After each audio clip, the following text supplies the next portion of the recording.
Israeli হামলার নিন্দা জানালেও ইরানের পাশে দাঁড়াচ্ছে না কোনো আরব দেশ। বিশ্লেষকরা বলছেন, সৌদি আরব সহ উপসাগরীয় দেশগুলো তেহরানকে দুর্বল দেখতেই বেশি আগ্রহী, কারণ এসব দেশের ভূখণ্ডে মার্কিন সামরিক ঘাঁটি রয়েছে এবং তারা যুক্তরাষ্ট্রের বিরাগভাজন হতে চায় না। এক দশক আগেও সৌদি আরব ছিল ইরানি শাসনের অন্যতম সমালোচক। ইরানের পারমাণবিক কর্মসূচি নিয়ে দীর্ঘদিন ধরেই রয়েছে উদ্বেগ। 2016 সালে তেহরানের সঙ্গে কূটনৈতিক সম্পর্ক ছিন্ন করেছিল রিয়াদ। তবে চীনের মধ্যস্থতায় গত বছর আবারও সম্পর্ক পুনঃস্থাপন প্রক্রিয়া শুরু হয়েছে।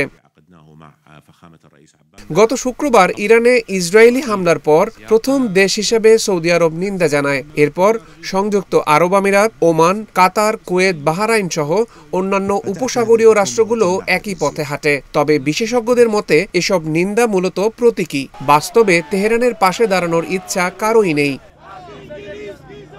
ইরানের অন্যতম আঞ্চলিক মিত্র ছিলেন সিরিয়ার প্রেসিডেন্ট বাশার আল আসাদ। গত ডিসেম্বরে তার সরকার পতনের পর সিরিয়া থেকে সেনা প্রত্যাহার করে ইরান। ফলে ইসরায়েলের সঙ্গে সরাসরি সংঘাতে সিরিয়ার সহায়তা পাওয়ার সম্ভাবনাও ক্ষীণ।